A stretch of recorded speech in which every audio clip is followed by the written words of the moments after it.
ali no CAISM, mas eu trabalho com pacientes com câncer de ovário e avalio as toxicidades que as pacientes apresentam durante a quimioterapia. Professora Priscila. Oi, gente, boa tarde, eu sou a Priscila. Essa é a minha segunda experiência aqui, terceira experiência na universidade. A Amanda trabalhou comigo na última vez, que a gente deu 2 cursos diferentes, né, naquela oportunidade. Eu valorizo muito essa iniciativa da Unicamp.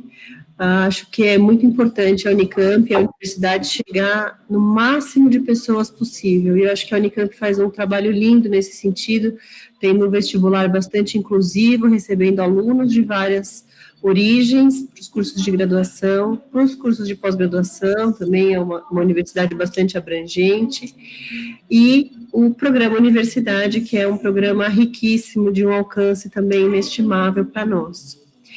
Bom, eu sou farmacêutica, eu essa semana assumi a vice-diretoria da Faculdade de Farmácia, e é por esse motivo que eu não vou conseguir ficar o tempo todo aqui, já até falei para a Gabi, para o Lucas, para a Érica e para a Amanda, que eu não vou conseguir ficar o tempo todo aqui, mas deixo vocês em excelentes mãos. Esses meus alunos valem ouro, de verdade, eu sempre digo isso para eles, a carinha deles. E eu desejo que vocês tenham uma excelente tarde de aprendizados, e a gente volta a se encontrar, né, Gabi, daqui a alguns dias, não é isso? Isso, quinta-feira que vem. Então, tá bom, desejo uma ótima tarde para todo mundo. Eu vou desligar aqui porque meu marido está em reunião e as minhas 2 crianças estão em aula, então tá um barulho aqui, não atrapalhar. Ok, tá ótimo. Pessoal, vou passar então aqui alguns recados importantes, tá bom? Em relação às dúvidas, vocês podem enviar tanto no chat, como pelo microfone. Tem gente que faz, né, que acompanha pelo celular, então às vezes para acessar o chat fica um pouco mais difícil. Então, o jeito que ficar melhor para vocês, tá? Pode perguntar no meio do slide, no meio da apresentação, não precisa esperar chegar até o final. E depois eu vou mandar também um endereço de e-mail para vocês encaminharem outras dúvidas que podem aparecer aí no meio da semana, ou alguma dúvida que vocês não quiseram colocar aqui no grupo, tá bom? Principalmente por ser no modelo EAD, né, agora online, nós optamos por temas relacionados a medicamentos com o objetivo principal de discutir mesmo esse assunto com vocês. Então, a interação do grupo é fundamental para a gente conseguir aproveitar esse tema. Então, vamos conversar, tirar dúvida, e a gente vai passando o slide aos poucos e vai dar tudo certo. Depois também, vocês podem ir mandando no chat qual a expectativa de vocês em relação à oficina e quais temas vocês querem ver nos próximos encontros, tá bom? Que aí, na medida do possível, a gente vai organizar a aula de acordo com o que vocês falarem por aqui. Quem tiver algum problema com tecnologia, essas coisas, a Érica e o pessoal também que está me auxiliando aqui hoje já pode ajudar. Vou só reforçar o recado que a Érica passou do microfone, para, se possível, deixar ele desligado, porque como é muita gente, acaba ficando um barulho de fundo muito grande, né, muito alto, e aí, quando vocês forem falando, vão ativando o microfone, tá? Ele fica bem na tela principal, quem tiver no computador é só colocar o mouse em cima, que já vai aparecer o sinalzinho do microfone, é só clicar ali, que ele já libera, ok? Quem puder, né, eu vi bastante gente aqui, fiquei feliz com isso, deixar a câmera ligada, para a gente ver o rostinho de vocês. E, como eu vou passar aqui os slides, para conseguir ver, né, tudo melhor, maior, tem a opção de fixar a minha apresentação na tela. Vocês vão precisar colocar o mouse bem em cima do quadradinho, aqui onde eu estou falando. Se vocês colocarem, vai aparecer uma espécie de um alfinetinho. Aparece 3 símbolos, um seguido do outro, e o primeiro é um alfinetinho. Clicando nesse alfinete, a minha tela vai ficar enorme, vocês vão ver minha cara assim desse tamanho, e aí, quando eu colocar a apresentação, vai dar para ver tudo bonitinho, tá ok? Já vou começar aqui, então. Deixa eu compartilhar minha tela. E aí a gente pode ir parando os slides, conversando, discutindo, tá bom? O objetivo da apresentação é ser o mais dinâmica possível.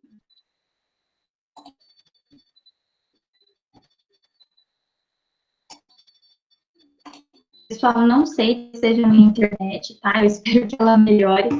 Agora que eu vou compartilhar a tela, eu não consigo ver o que vocês mandam no chat, tá bom? Então, se o meu áudio estiver ruim, se estiver travado, podem falar pelo microfone, que eu consigo escutar, tá bom? Em tela cheia, eu não consigo ver o chat. Vou compartilhar aqui, então, e a gente já começa.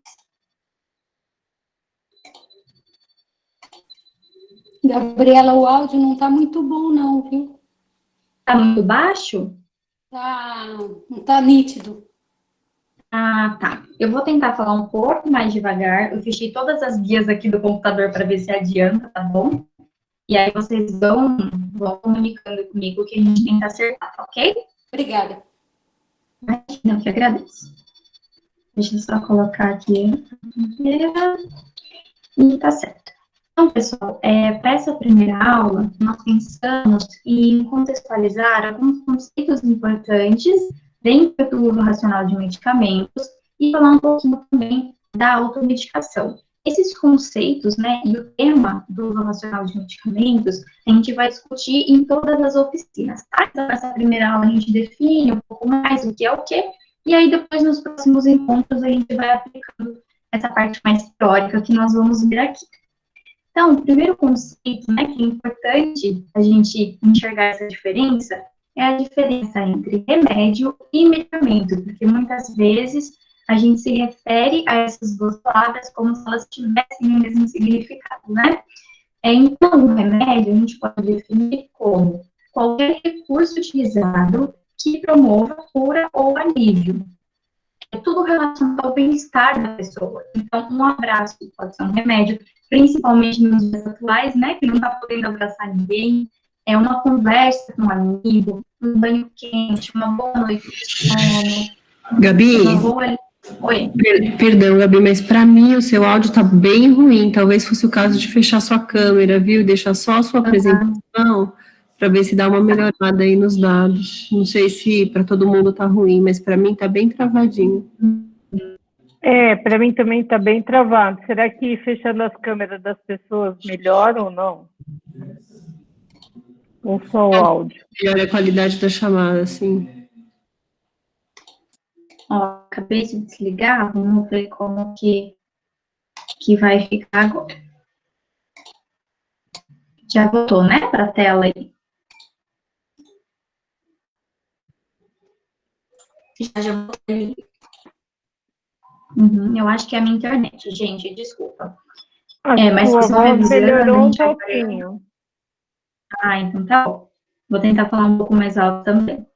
Então, um remédio é qualquer coisa que a gente usa e que vai trazer um alívio, uma cura para determinado problema que a gente está enfrentando no momento. Então, pode ser o abraço, a conversa, o banho quente, uma noite boa de sono.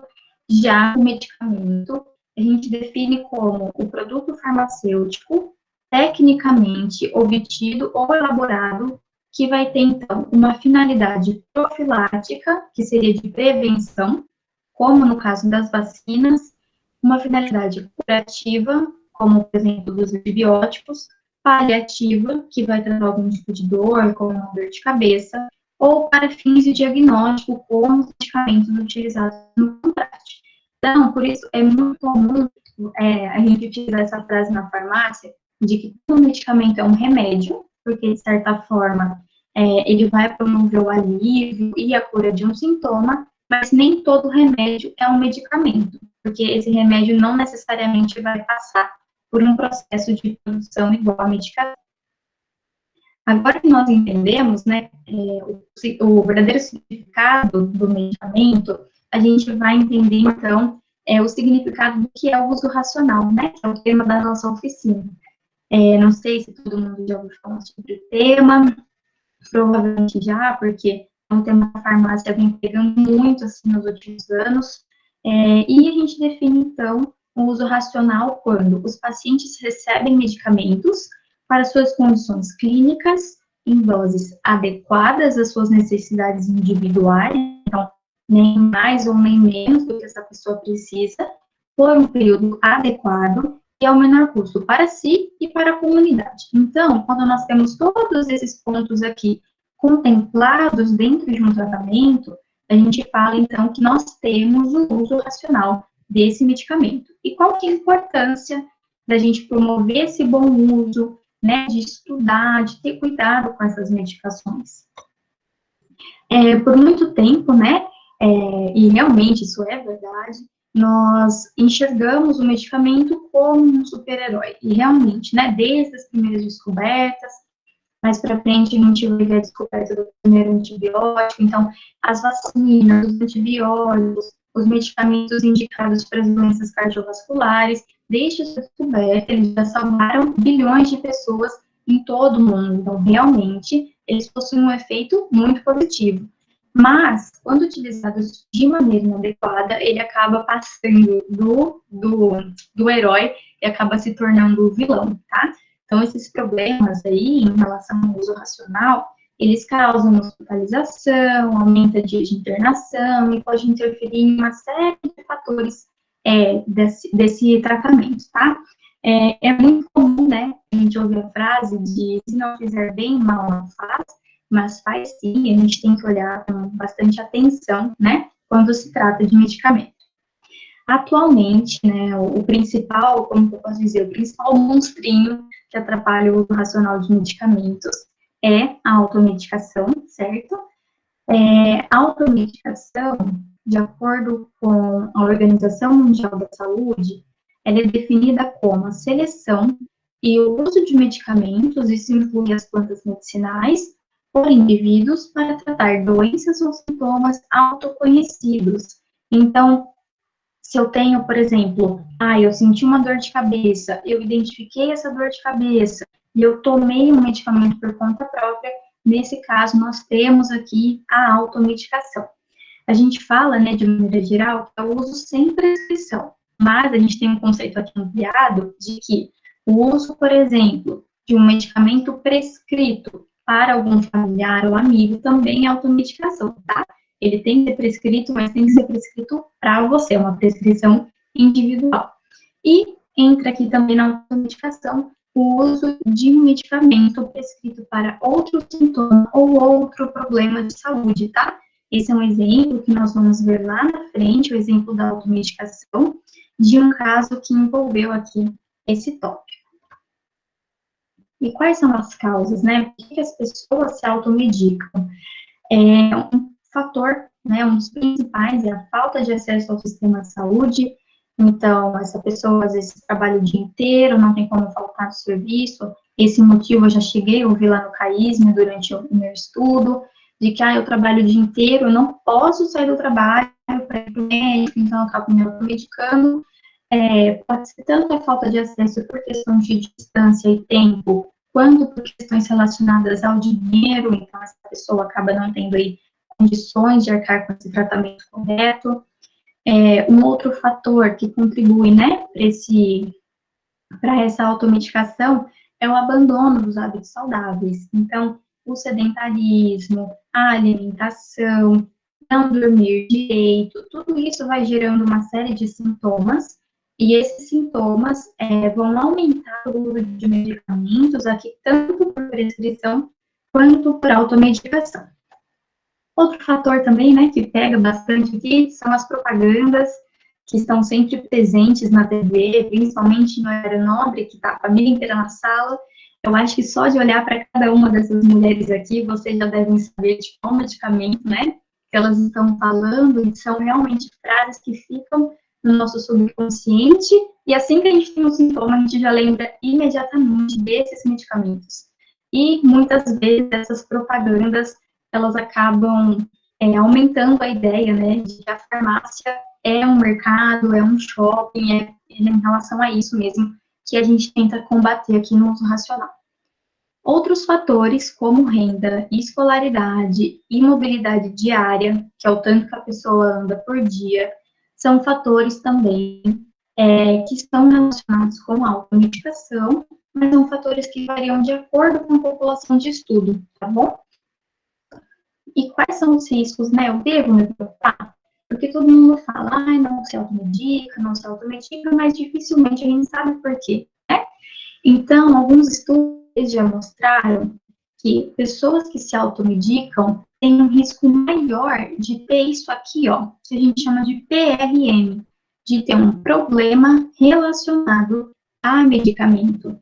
esse problema relacionado ao medicamento são problemas que são responsáveis por boa parte das internações que nós temos, internações evitáveis, e são problemas relacionados à dose, à seleção do medicamento errado, e tudo isso pode acarretar diversos prejuízos para a saúde do indivíduo.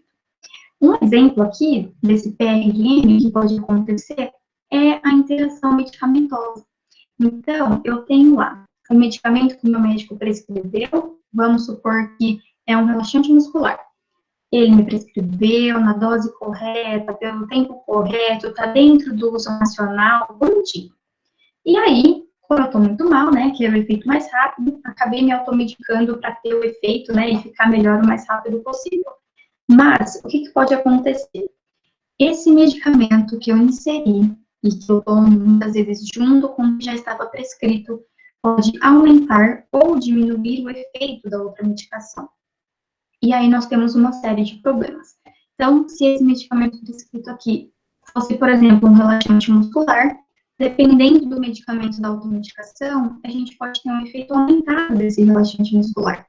E aí, muitas vezes, né, a gente está lá sentado, deitado, levanta com muita pressa, e quando pensa que não, cai, quebra o braço, tem alguma fratura, ou algum outro tipo de problema, fica um pouco mole durante o dia. São problemas que dificilmente a gente vai relacionar com outros medicamentos, mas que estão sim ligados, muitas vezes, aos medicamentos que a gente toma durante o dia, tá? Esse estudo aqui, ele observou que 68% das pessoas no estudo apresentavam algum tipo de interação entre os medicamentos que foram prescritos e os medicamentos da automedicação. Então, são coisas que acontecem sim, tá? Outros riscos, né, outros problemas que podem aparecer, nós temos aqui, por exemplo, o atraso no diagnóstico de um problema de saúde. Então, eu tenho um sintoma, eu me automedico, eu vou tratando em casa, e nisso eu demoro para ir ao médico. Quando eu vou, né, se for uma doença mais séria, alguma outra coisa já está pior, eu vou precisar de um tratamento, às vezes, mais agressivo e tudo mais. As alergias e as intoxicações também podem acontecer, tá? E, no caso dos idosos, nós temos ainda uma preocupação adicional, que seria o uso de medicamentos inapropriados. Não sei se todos vocês já ouviram, né, sobre o assunto, mas os idosos, assim como as crianças e os gestantes, eles constituem um grupo de risco, entre aspas, quando o assunto é o uso de medicamento. Isso porque as alterações no organismo do idoso, elas favorecem que a concentração do medicamento seja aumentada, que esse efeito seja maior, por exemplo, do que em um adulto. Então, nós temos uma lista enorme de medicamentos inapropriados para idosos. São medicamentos onde o risco é maior que o benefício e eles são não recomendados por conta do diagnóstico ou independente do diagnóstico. Então, se a gente se automedica, a gente tem chance do quê? De selecionar um medicamento que está aqui nessa lista. Por isso que a orientação do profissional vai ser tão importante nesse momento. Antes da gente seguir agora para o nosso exemplo de automedicação, nós preparamos aqui uma sessão de fatos curiosos para a gente já conversar um pouquinho de história, de descobertas. E a pergunta é o seguinte: você sabe como foi descoberto o primeiro antibiótico? Alguém tem alguma ideia? Se alguém quiser arriscar responder, já foi às vezes em algum museu de farmácia, ou tem algum parente também que é farmacêutico. Se vocês quiserem responder agora, senão a gente conversa no final. Vou passar para o próximo aqui, então, tá bom? O primeiro antibiótico foi a penicilina. Ela foi descoberta em 1928 por Alexander Fleming. Fleming, ele trabalhou no hospital militar durante a Primeira Guerra Mundial e durante o seu trabalho ele percebeu uma quantidade muito grande de soldados morrendo de infecções que poderiam ser tratadas com o medicamento ideal. Então, ali naquele momento, ele percebeu, né, a necessidade de buscar um antibiótico, de criar um medicamento capaz de matar as bactérias. Fleming, então, depois de ter essa experiência, começou a trabalhar já com as bactérias, pesquisar um antibiótico e tudo mais. Após um dia de trabalho, Quem trabalha aqui no laboratório, Érica, Lucas, Amanda, sabe, depois que a gente faz um experimento, né, usando o tubo de ensaio, usando equipamento, depois do experimento a gente tem que fazer o quê? Jogar tudo fora, limpar a vidraria, colocar no escorredor, tudo bonitinho. Fleming saiu de férias aquele dia e ele não descartou o material que ele usou naquela sexta-feira, né, provavelmente. E deixou tudo lá, uma bagunça, mais ou menos como essa foto aqui. Claro que 1928 não é tão moderno assim, né, ainda não tinha computador, mas é essa carinha aqui que um laboratório de microbiologia tem. Então, ele usava as placas de Petri, tubos de ensaio e outros equipamentos aqui na mesa.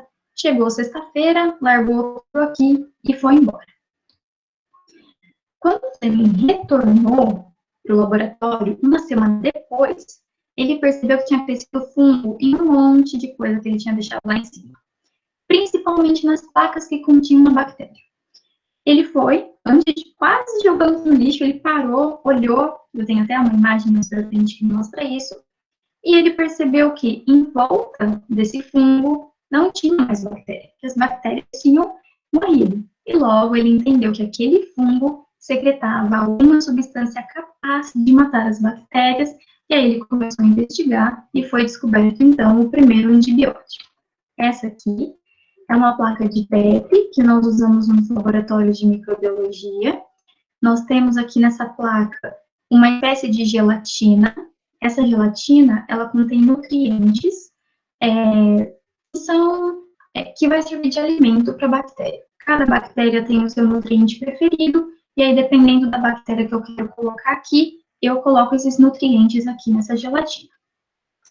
Então, aqui nós temos a bactéria em todo esse zigue-zague branco que eu estou fazendo aqui para vocês. E aqui embaixo, em branco, bem grandão, nós temos o fungo. Se vocês separarem aqui, ó, onde eu até circulei em vermelho, nesse campo aqui, ó, onde tinha esse zigue-zague, tá vendo? No final do zigue-zague, nós não temos mais bactéria. Então, foi uma imagem semelhante que ele viu naquele momento, e aí ele começou a realizar, né, as suas pesquisas.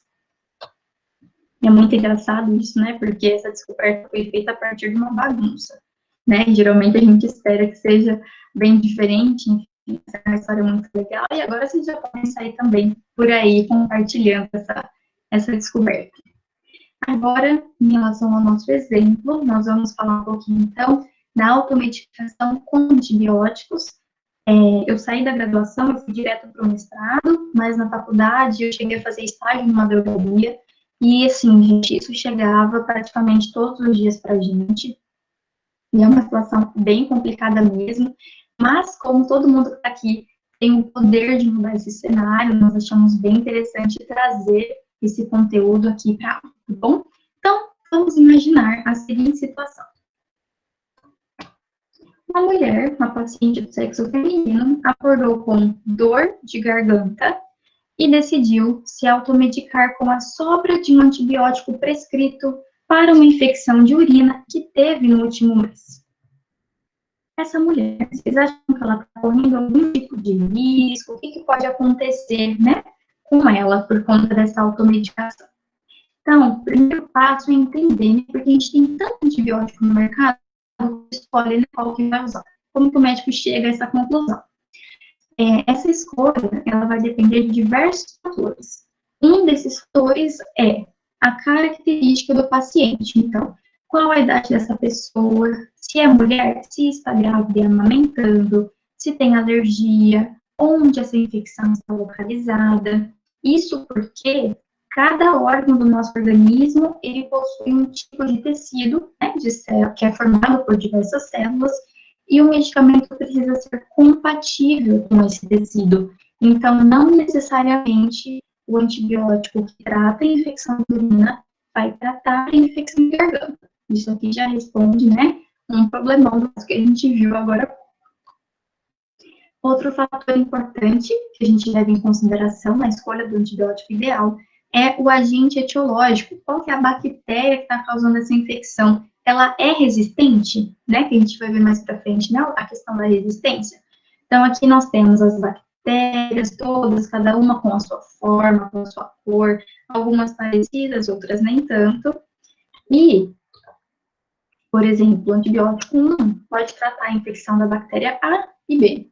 O antibiótico 2 vai conseguir ter ação só na bactéria C. O antibiótico 3 vai conseguir ter ação na D e na H, e por aí vai, tá bom? Não são todos os antibióticos que agem em todas as bactérias. Um outro fator, né, que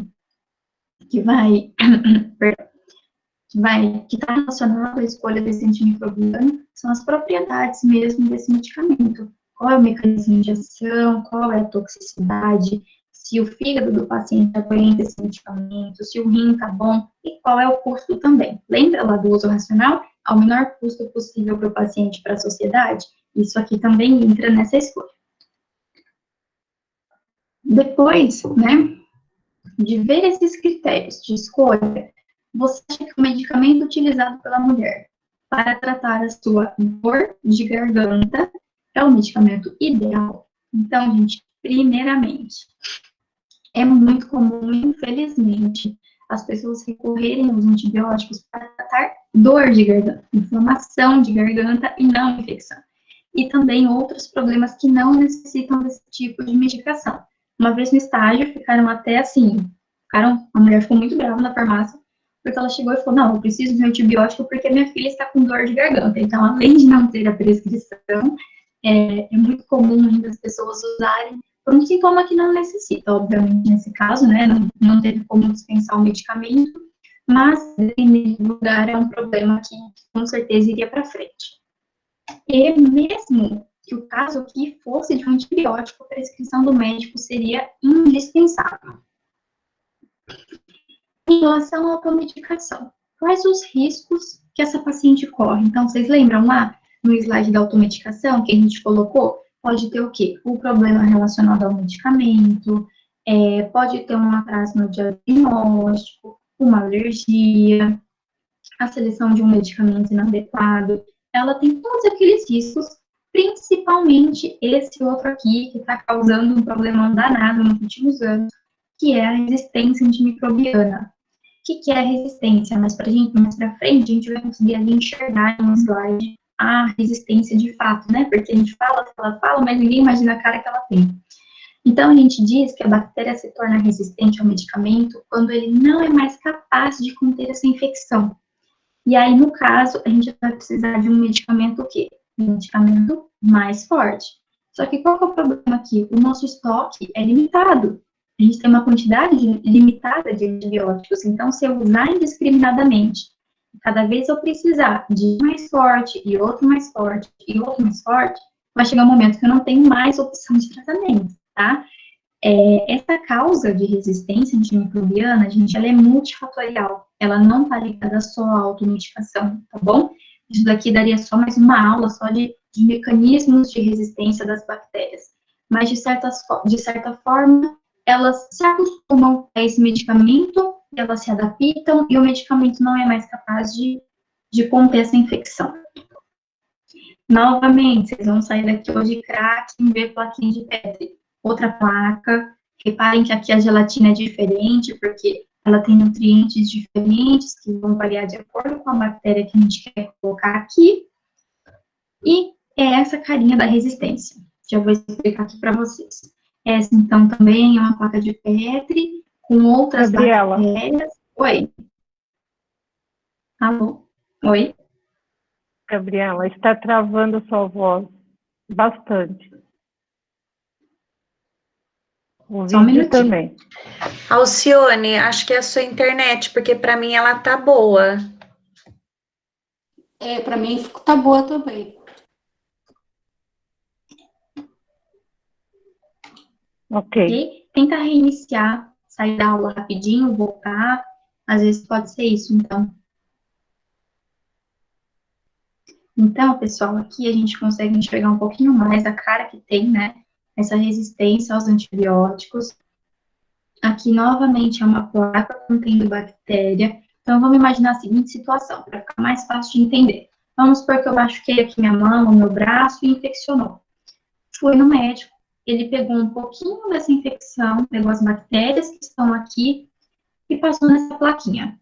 A plaquinha estava sem nada, bonitinha, essas bactérias cresceram E aí, ele foi adicionando esses discos brancos. Esses discos são papéis pequenininhos e cada papel desse tem um pouco de antibiótico aqui dentro. Quando a gente coloca esse papel na placa, em cima da bactéria, esse antibiótico sai, ó, aqui pelos lados, ele vai sair pela lateral e, se ele tiver efeito, a gente vai enxergar esse, como se fosse esse anel branco aqui em volta dele, que a gente chama de halo, tá? Então, ó, repara, esse antibiótico está fazendo um efeito bacana, ó, o tamanho desse halo, né? Quanto maior, melhor. Tá fazendo um efeito bacana, o antibiótico saiu aqui de dentro do disco, cada disco desse contém um antibiótico diferente, tá, pessoal? Então, o antibiótico saiu daqui, foi para o meio, agiu na bactéria, e essa bactéria morreu, tá ótimo. Esse outro aqui também, um pouco menor, mas tem efeito. Esse aqui também, só não tá mais bonito porque invadiu o espaço aqui do outro. Mas, se a gente reparar, olha esse aqui. Esse antibiótico saiu e não fez nada. Não fez nem, como que a gente pode dizer, não fez nem cosquinha, né? Não teve efeito nenhum. Esse aqui também não. E esse aqui também não. Ou seja, nós temos aqui praticamente 3 antibióticos já que estão na lista, né, de resistência dessa bactéria. E esse aqui, que tem um pouquinho só de efeito. Esse exame, que a gente consegue ver, né, qual é o melhor antibiótico, chama antibiograma, e aí, dependendo do caso, da infecção, né, e do caso clínico mesmo do paciente, esse exame é solicitado. Então, quando a gente fala em resistência ao antibiótico, por favor, imaginem essa plaquinha onde nada mais está fazendo efeito, certo? Para vocês verem como está se tornando um problema comum, os Estados Unidos, eles registram mais ou menos por ano cerca de quase 3 milhões de infecções resistentes a antibióticos, e essas infecções são responsáveis por 35 mil mortes só nos Estados Unidos e cerca de 160 mil mortes por ano no mundo todo. Então, realmente é um problema que a gente tem que solucionar o mais rápido possível. O gráfico, gente, não precisa ficar lendo, tá? Só quero mostrar um número aqui. Aqui nós temos uma espécie de bactéria, os enterococos. Esses enterococos aqui, alguns estão ficando resistentes à vancomicina. Aqui nós temos essa barra aqui, é a estimativa de casos de resistência dessa bactéria nos pacientes hospitalizados. Os enterococos, eles podem causar infecção hospitalar, infecção no sítio de uma cirurgia, infecção de trato urinário. Em 2012, essa estimativa, né, de resistência era de 84.800. Já em 2017, caiu. Então, é um dado que aqui o Centro de Controle de Doença dos Estados Unidos, que estão trabalhando bastante agora nessa pandemia, eles vão controlando, né, eles têm um relatório enorme com todos esses dados do que está melhorando, do que está piorando, onde a gente precisa cuidar mais e tudo mais. Então, aqui é um efeito positivo, porque a gente está tendo uma queda nesse número de casos. Já em relação aos estreptococos do grupo A, eles causam faringite, essa faringite pode virar uma endocardite, enfim. Em 2010, a porcentagem de resistência deles estava em 8%, estava baixa. Em 2017, essa porcentagem quase triplicou, cresceu muito a porcentagem de estreptococos do grupo A resistentes aqui à eritromicina, tá? Então, aqui nós temos um aumento dessa resistência, e esse medicamento ele já está no controle de doenças para ser acompanhado nos próximos anos. E aí, esse órgão, para cada medicamento e para cada bactéria, vai fazendo uma lista de prioridade e também de gravidade. Por que é importante, né? Por que nós decidimos tomar esse exemplo hoje? Porque muitas vezes, quando a gente fala de resistência a antibiótico, a gente imagina que a solução está dentro do laboratório da universidade, que a solução está dentro do hospital, mas muito pelo contrário, a solução está dentro da nossa casa. São atitudes do dia a dia relacionadas ao uso de medicamentos que nos ajudam muito a tentar combater esse cenário de resistência, lembrando sempre de que o nosso estoque é limitado e que a gente tem que cuidar muito bem dos medicamentos que já existem, certo? Então, Promover o uso racional de antibióticos e de todos os outros medicamentos é uma responsabilidade nossa. Agora, um resuminho, antes da gente discutir aqui algumas coisas. Os medicamentos, eles auxiliam no alívio de sintomas, prevenção e controle de doenças, né? Isso é muito bom. Mas, quando usados de forma inadequada, pode trazer sérios problemas de saúde.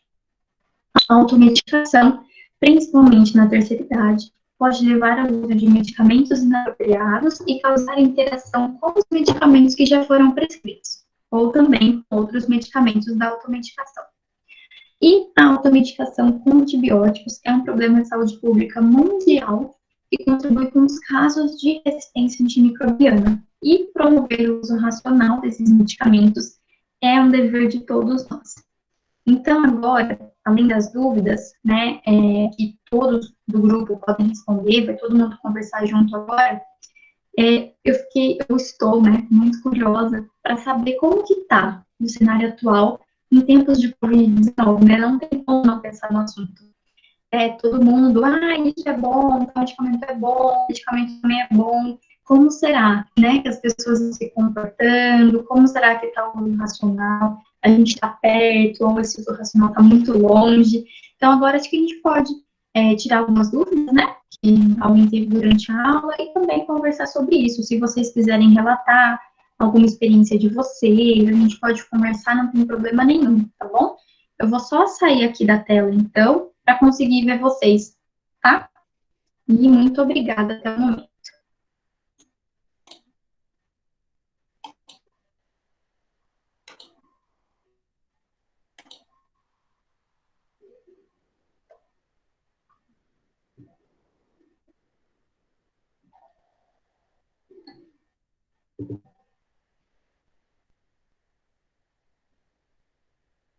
Pessoal, voltei aqui, acho que eu parei agora a apresentação, né? Já saiu.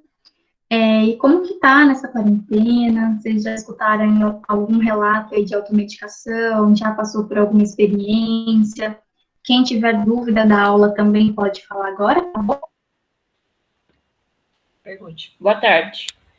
Eu gostaria de saber a sua opinião sobre o uso da cloroquina sobre a Covid-19 atualmente.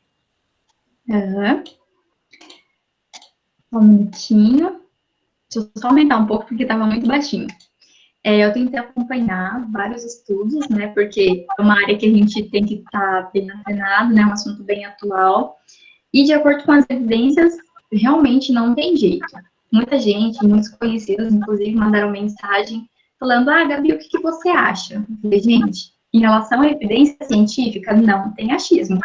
Se a evidência aponta, por exemplo, que o medicamento não está tendo um benefício, pelo menos nos estudos que já foram feitos, então a gente tem que acompanhar sempre esse raciocínio, certo?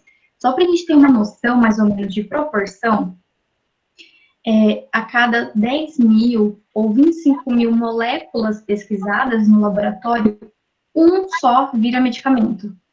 Então, é muito difícil a gente arrumar um tratamento. Por isso que a gente viu, por exemplo, a cloroquina não deu certo, vamos pesquisar outra coisa. Então, a gente está tendo agora vários pesquisadores, eu vou até começar a trabalhar com uma professora agora, ela está lá no Instituto de Biologia pesquisando também outras formas de tratamento. Né, de acordo com o uso racional, o benefício sempre tem que ser maior que o risco.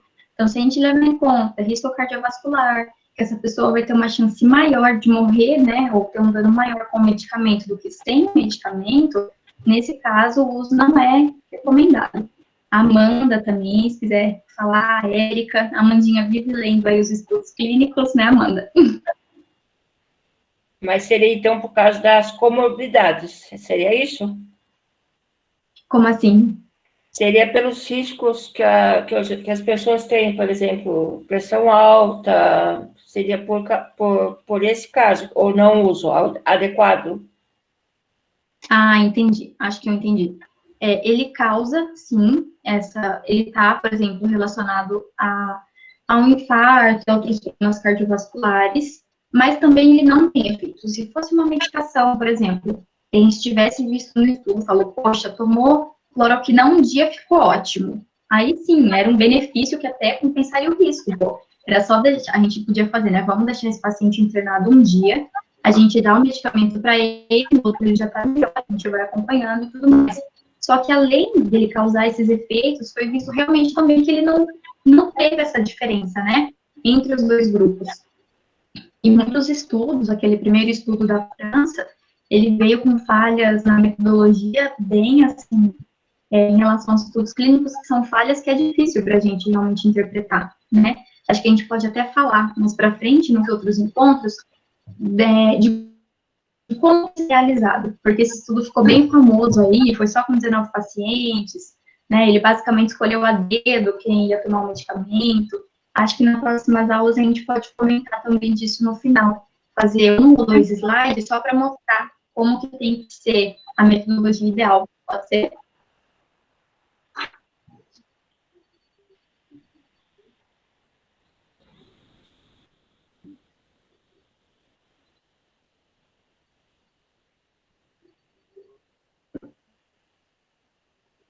Estou anotando aqui, porque daí a gente já não esquece.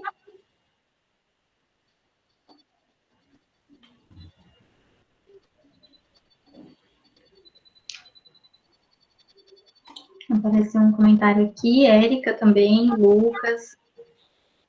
Eu vi, acabei de ver aqui o comentário da Cacilda, eu vi até uma reportagem de que eles têm um kit, né? Que eles estão entregando mesmo, o kit pronto. Só que, e aí foi realmente, né, todas essas dúvidas, mas será que eles perguntam o que essa pessoa já toma em casa? Porque realmente a cloroquina, a hidroxicloroquina, elas existem há muitos anos, são utilizadas no tratamento da lúpus, elas realmente têm um efeito bom, mas elas têm também uma parte de evento adverso muito forte, e a gente precisa saber tudo que essa pessoa está tomando, senão a gente pode ter o efeito aumentado de um medicamento, pode ter interação, e aí é onde o risco fica maior que o benefício. E aí eu vi, acho que até foi domingo, no Fantástico, não lembro direito, que realmente eles estavam distribuindo saquinhos para as pessoas. E eu falei, meu Deus, ninguém pergunta o que toma, o que tem, se faz algum tratamento, hemodiálise, enfim. É um cenário bem preocupante. Isso é muito complicado. Não sei se deu para esclarecer, mas é sua dúvida. Nas próximas aulas eu vou trazer um slidezinho, uma página só para ficar mais fácil de entender, sobre o cegamento e a randomização. São pontos importantes que a gente coloca nesses estudos, tá?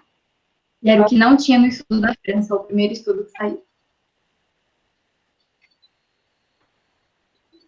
Pessoal, como que vocês acham que está o cenário? Vocês tem algum vizinho que está se automedicando? Aqui em casa sempre chega alguém, fala, pergunta, né? Ah, eu vim em tal lugar, que é se tomar, não sei o que, faz bem. Como que tá por aí? Eu, como não me automedico. Não, mas aproveitando, né?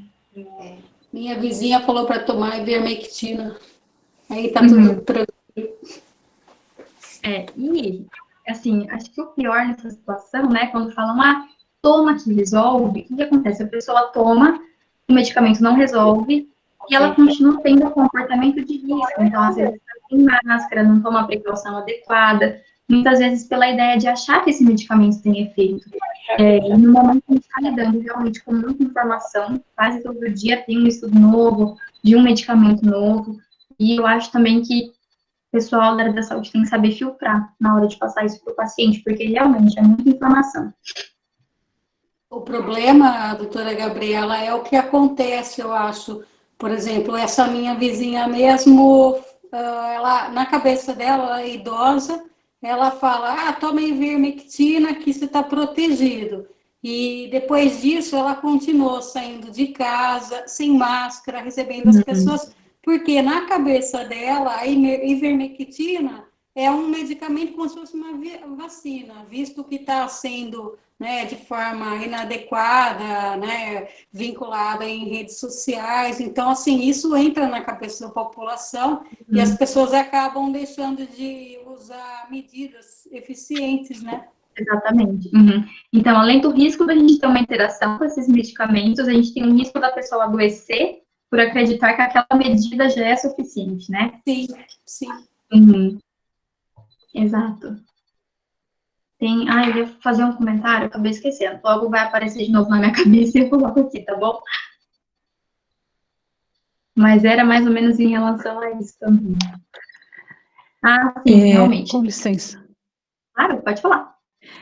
E uma coisa também que deixa a população bastante confusa é que a gente tem relatos de cientistas, de profissionais renomados, de pessoas que trabalham também em laboratórios, em universidades, que colocam os medicamentos que a gente está comentando como medicamentos eficazes, com estudo, com uma clareza de dados que deixa a gente muito confuso. Então, a população, ela fica nessa situação. De um lado, você tem um medo terrível, que é uma doença que está deixando todos nós extremamente inseguros. Outro lado, você não tem um medicamento eficaz e comprovado e avaliado e validado pelo sistema de saúde. E, por outro lado, você tem pessoas que fazem vídeos que te deixam completamente apaixonadas por aquele medicamento, né? Você fala, não, ela está falando com tanta convicção, com tanta clareza, com tantos dados técnicos, que não pode fazer mal. É o que você falou, você toma porque se não fizer bem também não vai fazer mal. Então, para a população, é uma situação muito complicada, a gente fica nesse dilema entre situações que são positivas e situações que são totalmente negativas para a saúde e até para a nossa saúde mental, eu diria, né? Exatamente. Tem bastante relato, o pessoal até fala, mas eu conheço alguém que melhorou, né, que tomou esse medicamento e melhorou. No começo do ano, antes da pandemia, né, quando tudo ainda era legal, nós recebemos em fevereiro um professor lá do Canadá. E ele veio dar um curso exatamente sobre isso, sobre esses ensaios clínicos, como que a gente interpreta, né? Como que eu pego um artigo e que eu leio esse artigo e eu consigo realmente dar um jeito crítico para esse material. E ele estava explicando uma coisa que, assim, está sendo muito comentada agora, que é a diferença entre a correlação e a causa. Então, eu realmente posso conhecer alguém que tomou cloroquina e melhorou. Só que essa melhora, ela não veio exatamente do medicamento, era como se fosse um acaso, entre aspas. Ele até mostrou para a gente um gráfico que era mais ou menos assim: o aumento de mortes de gente que caiu da escada correlacionado com o aumento de venda de celular. Uma coisa não tem nada a ver com a outra, só que ele colocou o dado no gráfico e ficou bonitinho. Eles aumentaram assim juntos, a coisa mais linda. E se fosse algo que realmente fosse parecido, a gente ia falar, não, certeza que aumentou por conta disso. E não é bem assim, o número ele tinha só uma correlação, mas a morte por queda na escada, ela não aconteceu por conta da venda do celular, ela aconteceu, por exemplo, por algum outro motivo. Então, uma coisa que a gente está tentando enxergar muito, né, agora nessas discussões, é a diferença entre correlação desse efeito, quem tomou e melhorou, e realmente esse efeito, essa melhora foi causada pelo medicamento. Acho que a gente pode trazer esses tópicos, a gente até realmente tinha imaginado que todos esses questionamentos, no final de cada aula, ou antes, né, como a sala é aberta meia hora antes, se vocês quiserem, a gente pode entrar e conversando do jeito que a gente está fazendo aqui, preparar 1 ou 2 slides, só para ficar mais claro, que é um assunto, às vezes, um pouco pesado, e aí quando a gente coloca o visual, consegue ver melhor, tá? Então, acho que a gente já pode até pensar nisso para as próximas semanas, tá bom? E é uma parte bem legal, é um conhecimento que fica, né? Até para depois da pandemia, a gente já vai conseguir ter um pouco mais de dependência, analisar esses dados, ter um pouco mais de cuidado com essas informações. Vou anotar aqui, vou passar um monte de trabalho para a Érica e para o Lucas. Ô, Gabriel. Oi. Atualmente, existe alguma medicação que está sendo usada com eficácia no tratamento da Covid? Olha, eu sei dos medicamentos que eles usam mesmo para tratar sintomas no hospital. Então, antitérmico, medicamento para dor, mas eu não sei agora em relação a outros estudos. Se está tendo algum estudo com anti-inflamatório. Amanda, você chegou a ver alguma coisa? Nesses últimos dias eu não acompanhei. O que saiu recentemente, né? Recentemente, digo, acho que é mais ou menos 1 mês atrás, tá passando tão rápido também, né? Esse período, foi em questão da dexametasona, Mas essa medicação, ela está sendo muito utilizada já para pacientes que estão críticos, para os pacientes que estão em unidade de terapia intensiva, né, a UTI, que estão entubados, que estão precisando aí de respiração, né, esse é o medicamento que teve um estudo que foi realizado em Oxford que mostrou em relação ao medicamento que pode trazer benefícios para os pacientes, mas que já estão em estados críticos. Não, por exemplo, aqueles pacientes que têm sintomas leves ou moderados, que não precisam de uma internação. A priori, eu acho que foi esse estudo que, dos medicamentos que já estão disponíveis aí no mercado, né, que não seja nenhuma, vamos bem dizer, uma molécula nova, uma inovação, né, um medicamento inovador, que está sendo utilizado. Mas em questão da hidroxicloroquina, da ivermectina, eles são medicamentos que trazem reações adversas que podem ser prejudiciais à saúde, por mais, por exemplo, a ivermectina, né, que é aquele famoso mato-piolho, ele causa, dependendo, né, do paciente, uma desidratação. Então, não é porque, é um medicamento que mata piolho, então se eu tomar, não vai me fazer mal. Não, não é exatamente assim. Por mais que não seja tão tóxico como, por exemplo, né, tão maléfico quanto, por exemplo, a hidroxicloroquina e a cloroquina, ele também pode trazer aí alguns malefícios, como, por exemplo, uma desidratação, que é necessário, né, uma diarreia excessiva para o paciente.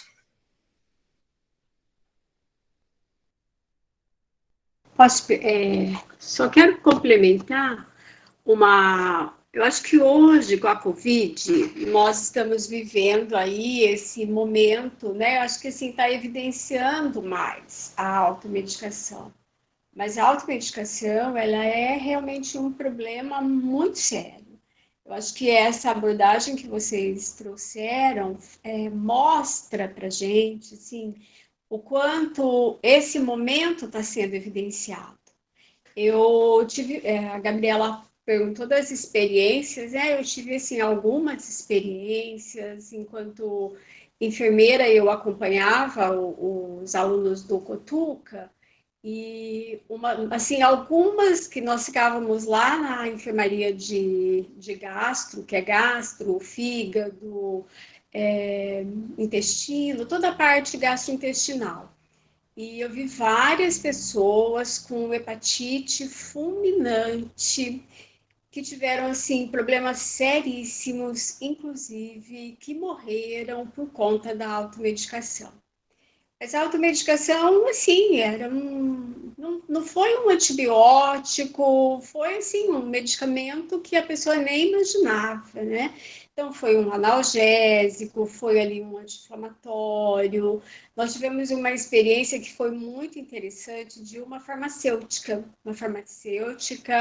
jovem, ela tinha acabado de se formar, e ela usando, né, eu li a apostila que vocês enviaram, ela usando o medicamento, ela foi totalmente alérgica ao fígado, teve uma reação fulminante com um chá, com infusões, né? E ela falou que ela nunca imaginava, ela falou assim, olha, eu estudei isso, eu sabia, mas ela falou, mas é algo tão corriqueiro na nossa vida que eu não imaginava, assim.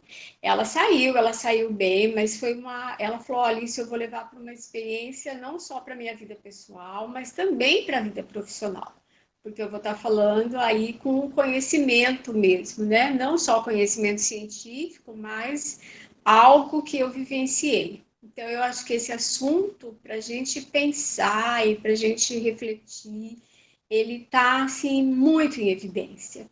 Eu achei muito interessante você colocando da questão assim, eu estou com uma dor de cabeça, né?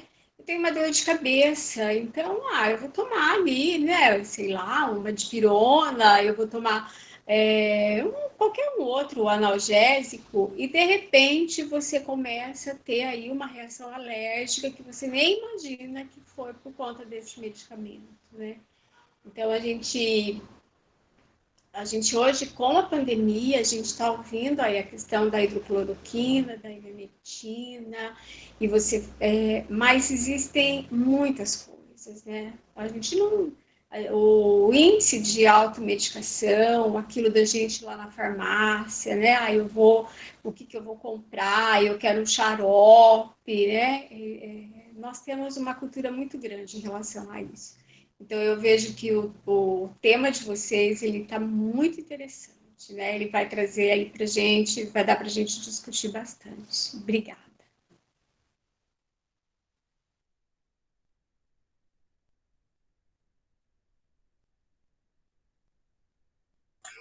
Gabi, esse microfone está mudo. Obrigada. Eu estava vendo esses dias um relato de um atraso no diagnóstico por conta da automedicação. E, assim, dificilmente a gente imagina que chega a esse ponto, né? Eu acompanho, às vezes, vejo alguns vídeos na internet, eu vi o vídeo dessa moça, faz maquiagem, essas coisas, aí fui assistir o relato dela, e aí ela falou que sempre tinha infecção de garganta, várias vezes, e aí teve um dia que começou novamente essa infecção. Ela começou a tomar anti-inflamatório, acho que tomou mais ou menos 1 semana, e aí começou a sentir falta de ar. Eu sei que nesse meio tempo ela começou a apresentar vários sintomas. Quando ela deu entrada no pronto-socorro, ela já estava com um quadro de sepse, com 23 anos, teve 2 paradas cardíacas, assim, conseguiu voltar, tá ótima, mas, assim, chega nesse extremo e muitas vezes a gente nem imagina o porquê, né? E nesse caso foi por conta da automedicação que foi atrasando essa necessidade de ver um médico, né, o quanto antes. Só um exemplo aqui que eu lembrei aqui nessa parte do atraso, né, que é importante. Gabi, tem mais uma pergunta no chat. A Zela perguntou: aumentar a imunidade ajuda a prevenir a Covid? Se sim, o que podemos fazer? Tá. Eu não li exatamente algum estudo sobre isso, mas se a gente pensar que a imunidade, ela comanda todo o nosso organismo. Então, quanto melhor a imunidade, mais difícil vai ser da gente ter não só o Covid, mas de ter uma gripe, ou às vezes a gente até tem essa gripe, mas como o meu organismo tá bom, vai ser uma gripe mais leve. Então, o sistema imunológico, tanto para a Covid quanto para outras doenças, ele é essencial, a gente sempre tem que cuidar dele. E aí entra todas aquelas medidas que a gente fala, né, dos bons hábitos. Uma boa noite de sono, uma boa alimentação, conversar, né, ter esse contato que a gente está aqui agora, isso obviamente também afeta, né, gera ali essa felicidade, esse contato, com certeza auxilia também, uma boa alimentação, né, que a gente já falou, atividade física e tudo mais. Em alguns casos, né, a gente acabei falando que não estudo, mas tem casos, por exemplo, que a pessoa com o sistema imunológico mais debilitado pode acabar, sim, tendo uma manifestação mais grave da doença. E aí, para a gente fazer isso, a gente consegue, então, através desses bons hábitos, fortalecer essa imunidade. Mas esses bons hábitos a gente tem que ter sempre, e eles valem para todas as infecções, tá? Não só o Covid, e também não é assim, não é porque eu tenho uma imunidade boa que eu estou 100% imune, né? A gente sempre tem aí esse risco, mas com certeza ajuda sim.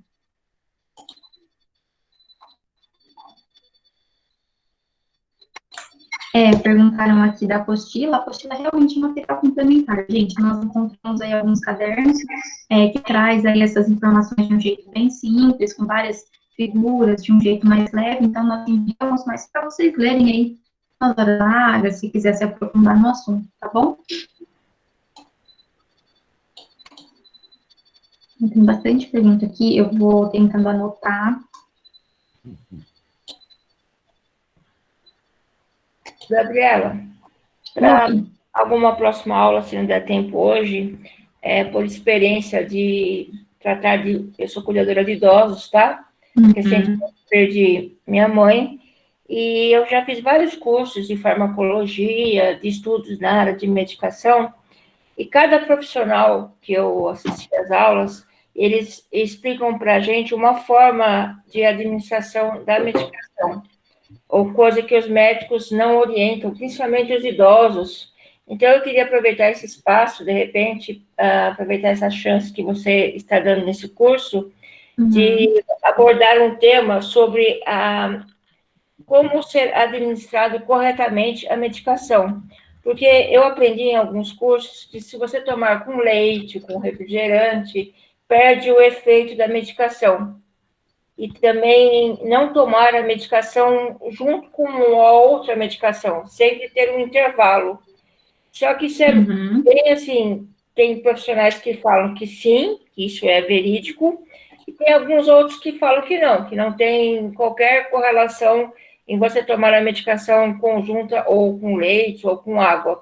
E é de tudo que eu aprendi, a conclusão que eu cheguei, inclusive com a minha mãe, é que sim, se você tomar com a água é melhor, e que se você der um intervalo, nem que seja de 10 minutos de uma medicação para outra, o efeito é melhor. Isso é verídico? Tem como você dar uma pesquisada sobre esse tema para a gente?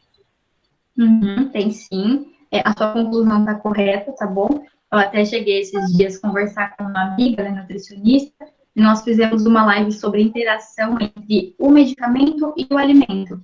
E a gente tem interações assim, eu posso ter tanto o alimento que vai diminuir a absorção do medicamento, como eu posso ter o medicamento que vai diminuir a absorção do nutriente. E aí eles ficam competindo. Isso não vale para todos os medicamentos, tá? Não são todos que vão acontecer isso. Mas alguns nós temos sim, por exemplo, alguns têm que tomar só em jejum, outros depois do almoço, do jantar, depois do café. A gente pode sim fazer uma aula só disso, dar uma aula enorme de 1 hora, só falando desse assunto, tá? A gente pode colocar essas interações, como diminuir esse risco. Já anotei aqui, e aí a gente vê quando que a gente consegue encaixar, mas vamos falar assim porque é um tema importante. Muitas vezes a pessoa tem o diagnóstico, tem o medicamento, faz o acompanhamento e não tem o controle da doença. E aí a gente vai ver o medicamento está sendo tomado no horário errado. E isso, muitas vezes, além de todo o prejuízo físico, também causa um prejuízo financeiro, né? Porque a pessoa, muitas vezes, paga uma consulta particular, compra esse medicamento e concluir esse tratamento, né? Fechar esse ciclo é realmente importante. Então, a gente pode, sim, trazer já para as próximas aulas esse tema. E a medicação não tem tanto benefício como ele poderia ter para o organismo, né, Gabriela? Exato. E fica exposta à doença ainda, né? Se for uma doença cardiovascular, por exemplo, um risco de, enfim, um aumento da pressão, um AVC, outras consequências que podem aparecer. Falaram aqui também do sol e dos exercícios, vou anotar aqui. Que aí a gente consegue falar tudo isso mais pra frente também.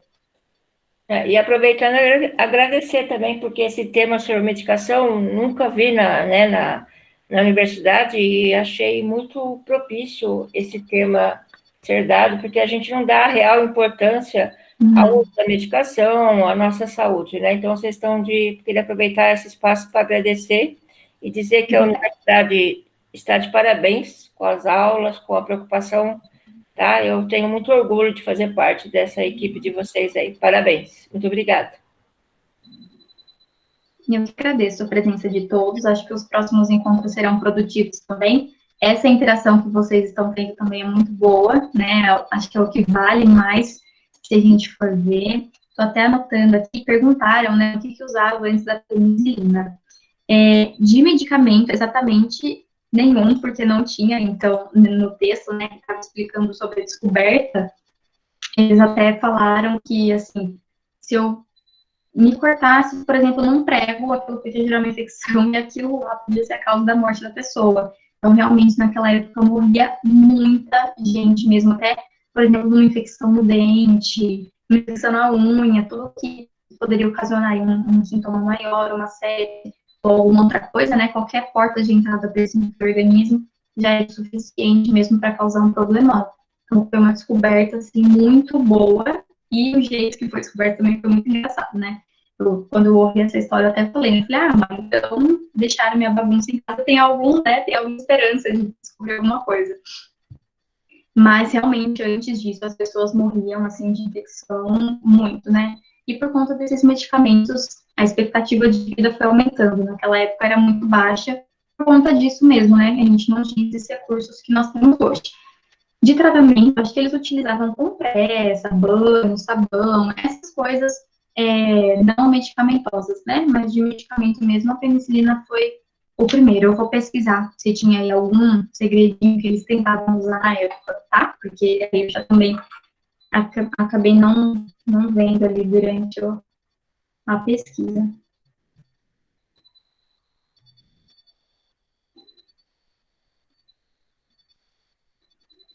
Alguém tem mais alguma pergunta? Vão mandando aqui, que daí a gente vai respondendo nas próximas aulas agora, pode ser? Eu vou copiar todas as perguntas e colar numa página aqui do Word, que aí depois a gente se organiza para poder passar tudo para vocês depois, tá? Vou mandar o meu e-mail aqui, caso vocês tenham alguma dúvida ou alguma sugestão, podem mandar por lá.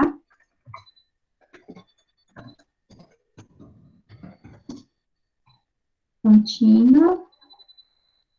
Certo.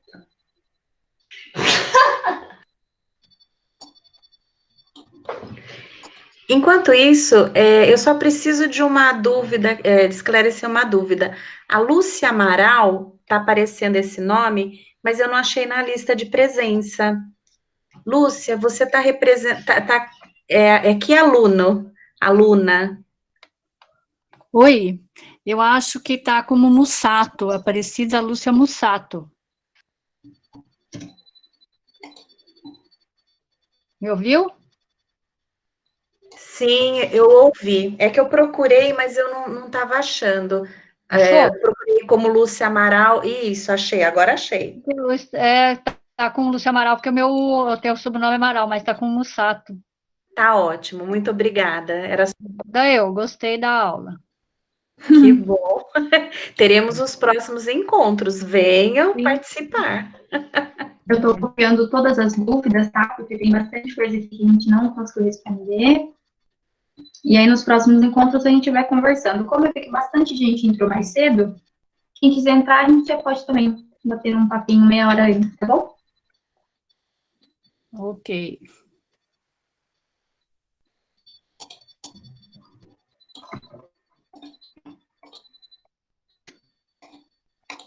Tá certo, então, pessoal. Acho que por hoje é só isso mesmo. Depois, se alguém tiver alguma dúvida, pode me mandar por e-mail.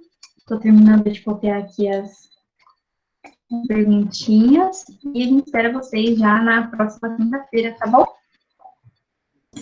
Gabi, abriu. Oi. Peraí, gente. Nós gostaríamos de saber se a gente pode tirar uma foto da tela para colocar na página do nosso laboratório. Tudo bem por vocês? Sim? Então tá bom. Érica, você tira, Amanda. Deixa eu ver meu celular aqui. Tira, vou tirar aqui. Tá bom. Todo mundo sorridão.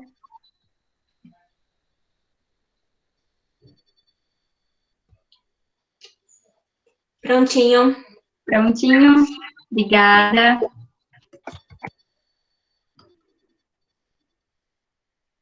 Muito obrigada, pessoal. Sandra, li sua pergunta, tá bom? Vamos conversar na próxima aula.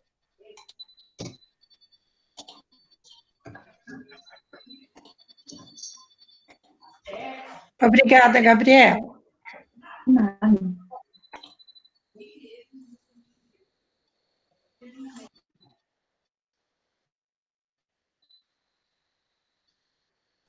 Boa tarde a todos e até o próximo encontro. Obrigada. Obrigada, pessoal. Muito boa aula, viu? Parabéns pela interação.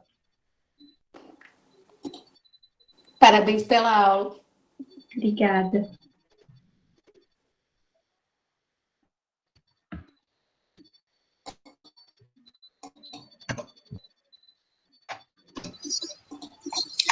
Tchau, gente. Obrigada. Até a próxima. Boa semana para todo mundo, com muita saúde, viu? Tchau. Obrigada, igualmente. Tchau.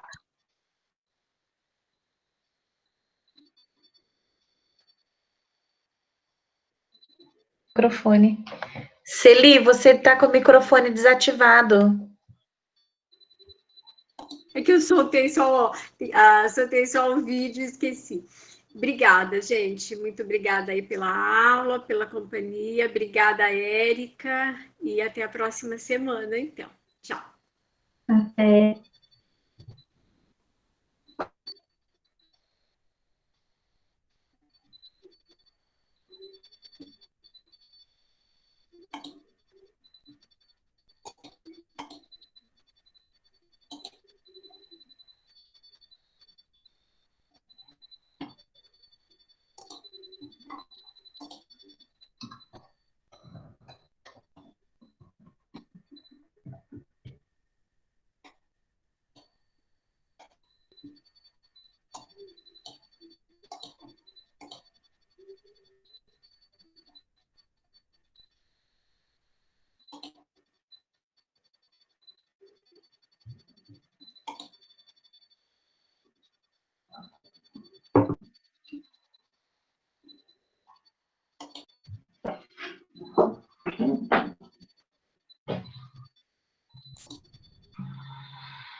Senhor Antônio, o senhor sabe sair? Ele vai atender o telefone.